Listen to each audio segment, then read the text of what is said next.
Welcome to everyone and happy Diwali to all of you. Let's start our class with a prayer together. Heavenly Father, Divine Mother, friend, beloved God, great gurus, Jesus Christ, Babaji Krishna, Lahiri Mahashaya, Swami Shri Yukteswarji, beloved Master, Paramhansa Yogananda ji, saints of all religions, we bow at thy feet. Bless us with the inner light. May we see thee through that light and merge with thy consciousness. Bless us at this special time of Diwali, that we perceive thee within us, all around us, and in everyone who we meet. Om Shanti Shanti. We'll start with a song and then a video excerpt from a talk by Swamiji on this topic of the divine light. Welcome again, everybody.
The light is an experience that we read about in scripture many times, we hear about in the lives of saints, and some of us see it, others do not.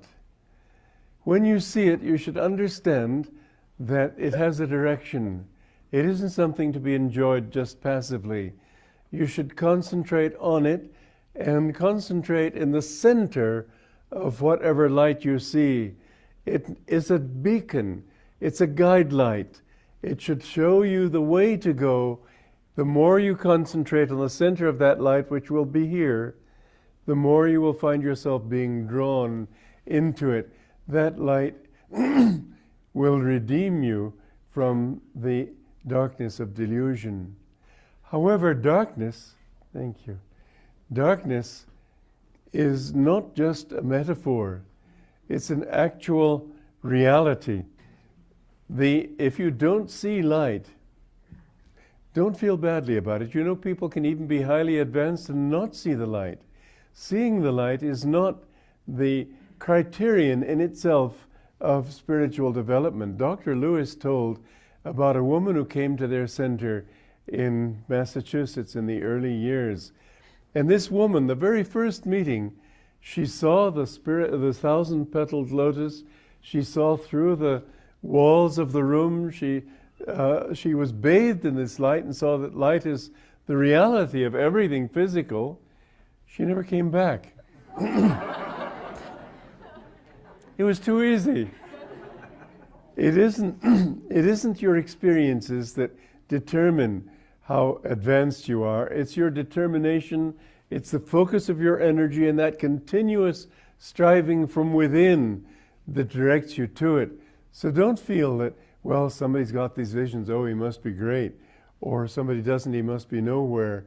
But see the sincerity, see the purity of heart, see your own purity of heart, because that determines everything on the path. Good morning again, friends. I'd like to begin with a brief reading on the light from Swamiji. These are his words, Swami Kriyanandaji. The medulla oblongata is the seat of ego in the body.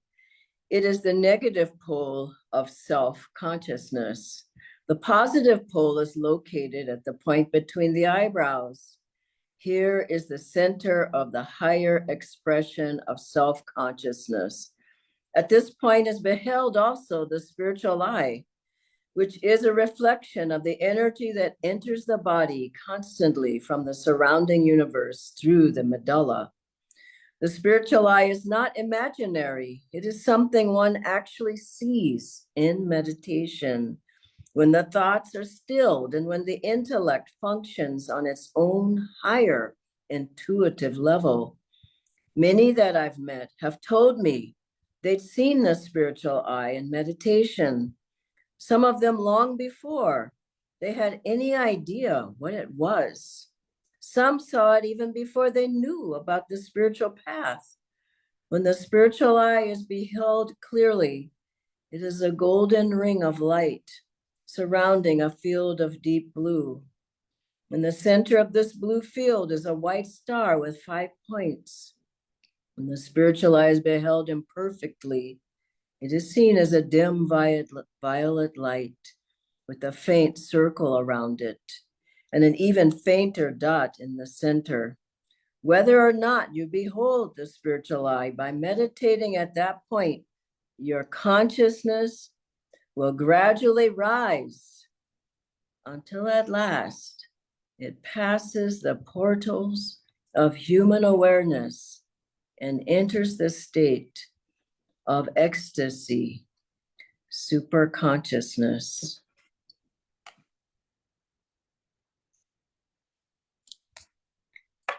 This is a very important topic, and it's a very special time. And we have to realize that what we celebrate outwardly, it's wonderful, with festivities, with friends, with the lights that you see everywhere. As I was coming from Mumbai to Pune last night, I saw the beautiful lights decorating the different homes and the hotels and different places. And it's just, I love seeing the light. It reminded me of holidays in America where Christmas time, New Year's, where you have lights everywhere. But we have to know that these are symbols. We often forget the symbols. What is it really meaning? When there are outer lights, that's a symbol of the inner light as well, that light is within us shining. That beautiful song of Swamiji, I've sung it, I probably was in that choir. I've sung in many of the choirs around the world singing these songs. And we sang that particular song for Pope John Paul II as well at the Vatican. And he seemed quite moved. He came over and he greeted us afterwards. Maybe he understood more what that song was saying. But as we meditate more and more, we begin to see. If we don't see, we experience, we feel a joy here. Maybe we see a light, maybe we see a tunnel of light, maybe we feel a tingling, a vibration, a pulling sensation there. And that tunnel of light, as we go through it in meditation, we begin to experience different realms of our own consciousness. Our consciousness is uplifted through looking at this point, at the spiritual eye, and trying to merge with it. This is the inner symbol of the inner meaning of the outer symbols of light. And so we light diyas.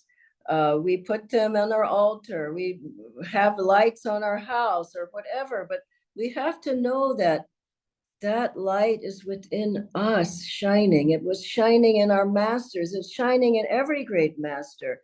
And master showed how to see the inner light within yourself, how to experience that, how to transform yourself into a being of light, how you can project that light outward into your whole life, into everyone you know, every situation, every person, how you can become one with that light yourself. This is the true meaning of an outer light, that we have that light shining. And even when we have people wear jewels and beautiful jewelry and earrings and whatever, it's an outer symbol of what we have inside ourselves, the beautiful colors and shining lights. I was thinking of a diamond the other day, and diamonds are so beautiful. And it came to my mind, but you have a diamond already. You have a diamond in your forehead, in your spiritual eye. It's a 5-pointed star, they say, but it's said, but it's shimmering, it's glowing.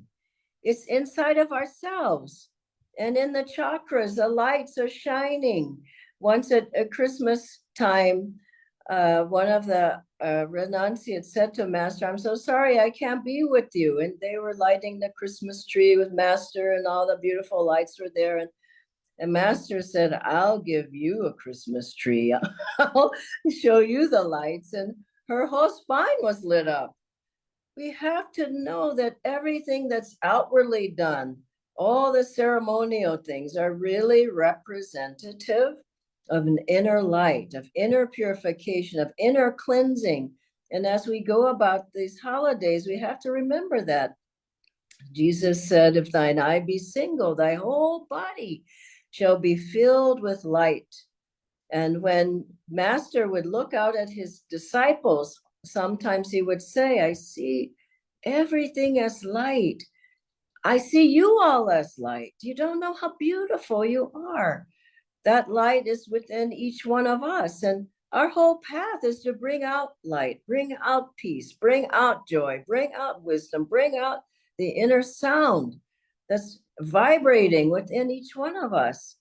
And Master showed that light to his disciples. He showed us.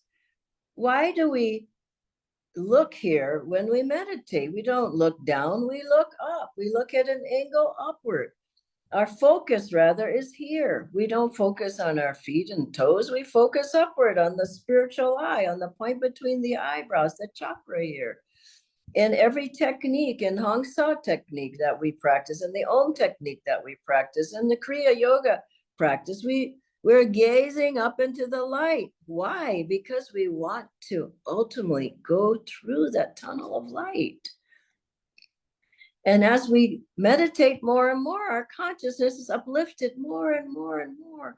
And it begins to become more light. Our eyes shine, our face shines, our whole being is filled with light. And that's what Master saw. And light is permeating everything. We can't see it because we're not, our eyes aren't trained enough to be able to see light. But in every part of creation, there's a light that's beaming, that's shining. But for us, the most important is for us to go inside and see the light. When Master had the disciples to come, there's several beautiful stories. There's one of Dr. Lewis, you've heard, where Dr. Lewis was reading in the Bible, "If thine eye be single, thy whole body shall be filled with light." Yes, Master. He said, "Do you know what that means?" And Master said, "Yes, I think so." And he said, "Have you seen that light?" And Master said, I think I have. And he said, "Can you show me that light?" Master said, I think so. And he showed it to Dr. Lewis by bringing his forehead to Dr. Lewis's forehead. And he showed him the light of spirit, the light of ecstasy, the light of super consciousness.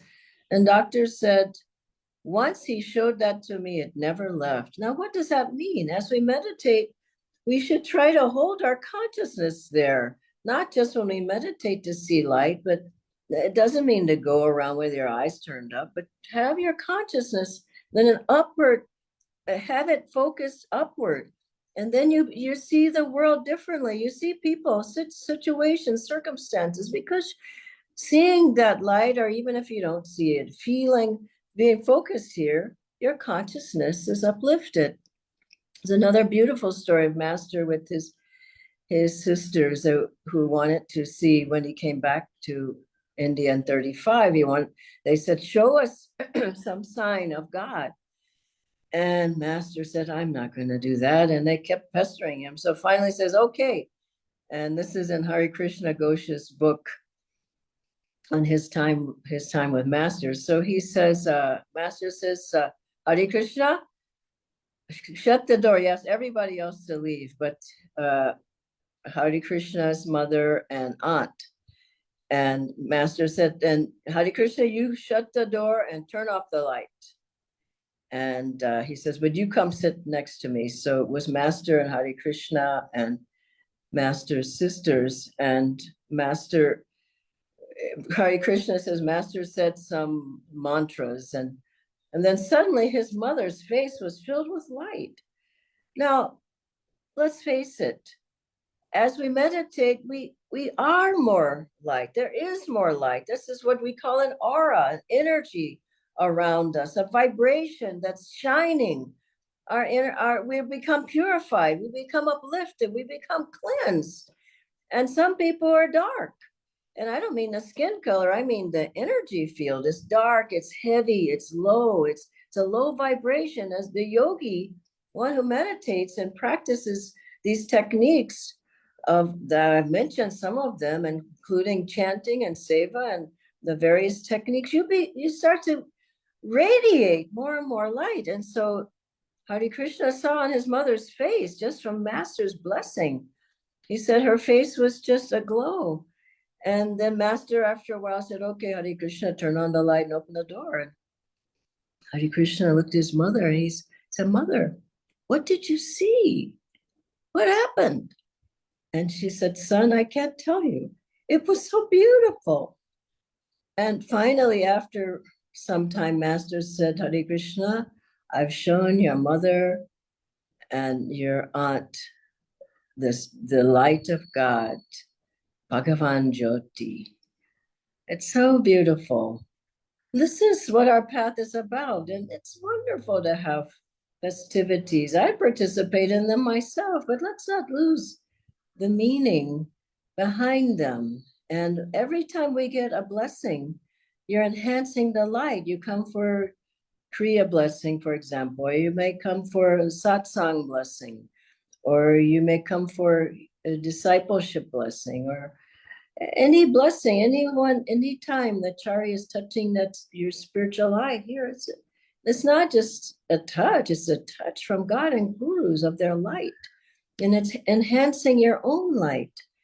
And we have to remember that. And asking, it's a wonderful thing. Ask Master, help me to see the light. And what do we see in the light?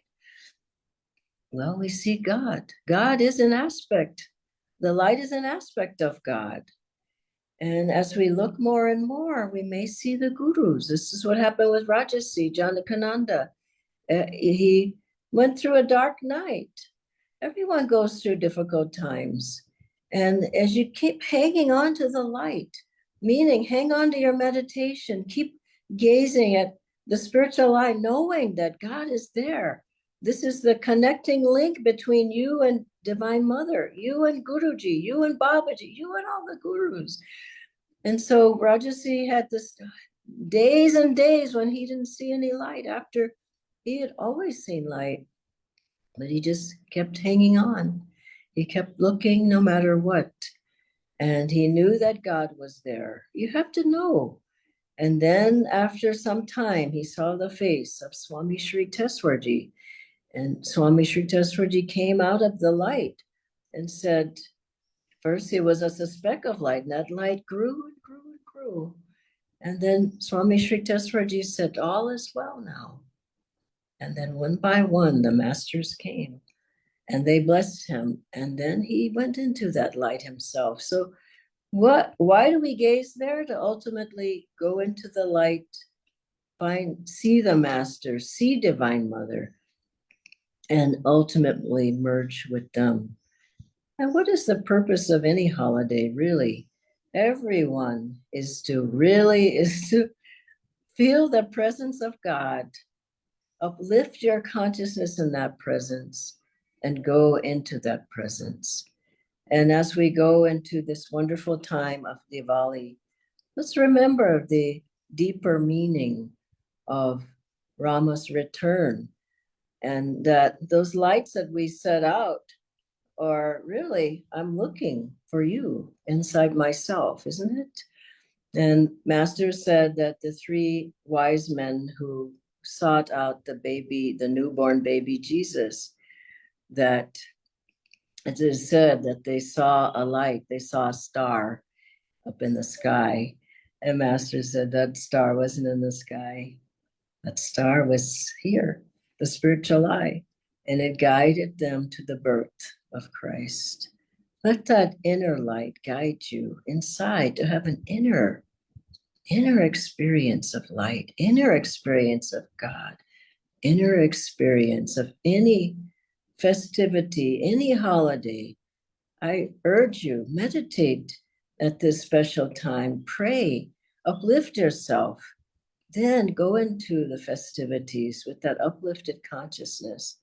I remember once I had a dream of someone, I didn't know quite, still don't know who that was, but it was some master, some guru. I just saw the eyes in the dream, and I woke up and I just went, I know you. I've seen those eyes before. And I believe that for all of us, we've seen those eyes of our guru. We've seen the eyes of the masters. We've seen the eyes of the great ones. And every so often, they just peep. They peer. And there we are, and we see them. We get a glimpse. So get that glimpse at this time. Don't just go through the motions. Just talk to the masters and say, I want to see you. Come out of the darkness, Mother. Bathe me in thy light. And now to close, I'd like to have you sit up and gaze into the light. I can't really show you so well here, but bring your arm out and lift it up about at 45 degrees and just gaze at your thumb that's lifted up. Now close your eyes, but keep gazing, look upward and outward.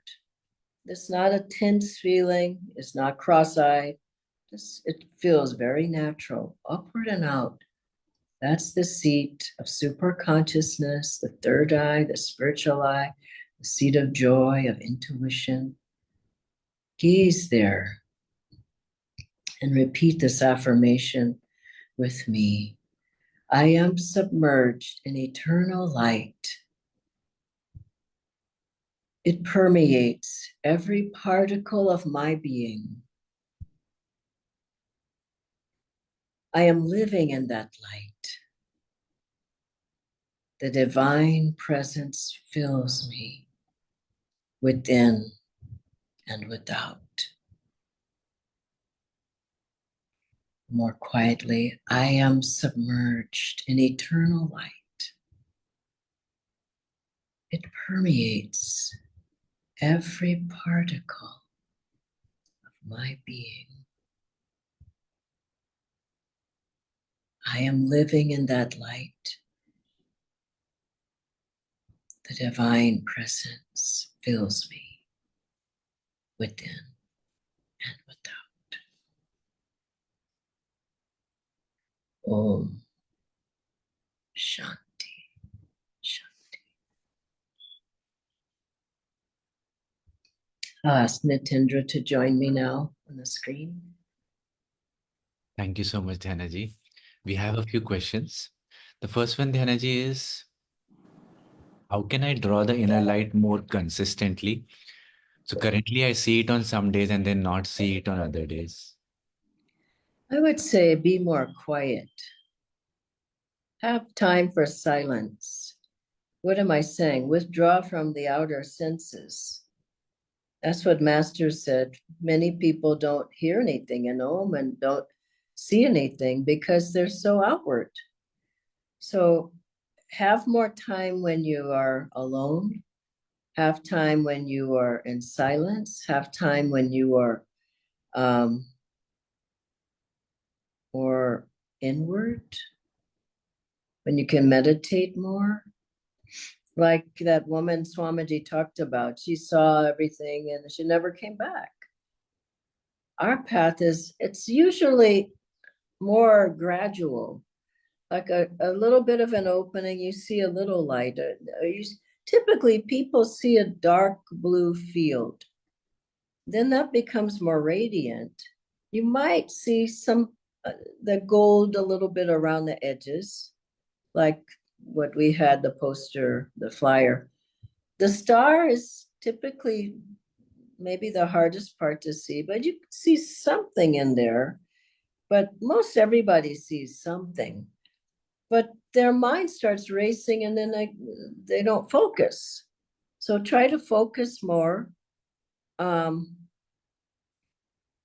And here's something, try to live more in the upper chakras rather than the lower. Live more in a higher state of consciousness. Now, how does that happen? Meditation, energization, yoga postures, chanting, satsang, seva. It lifts you feel uplifted. Then it's not so hard to see the light. If your energy is down, you're going to raise all the way up. And you don't usually make a lot of progress that way. And keep in mind that even Swamiji said even that even if you don't see anything, you feel something. You feel a pull here, typically, an opening, a vibration, a tingling. Everybody feels something. Even children children see light, no? Swamiji said he saw lights when he was a little boy. And then people who are passing away in books about death, people who have died and come back, like life after life. There's so many stories. People say, I felt myself in a tunnel, going through a tunnel. What is that? That's the spiritual life. I heard inner sounds, bells ringing. Well, that's one of the, inner sounds of the chakras at heart. And then people have said, at the end of the tunnel, I saw light. So people are not even on the path, as Swamiji said as well. I mean, it's there, but you have to really desire to see it, want to see it, be interested, and be able to withdraw. Many people are so outward, they just can't. So they're way out here, they withdraw just a very little bit. But if you're in and you withdraw, you can focus better. But don't be discouraged. Feeling comes before seeing is what I've understood. You feel a focus, an energy.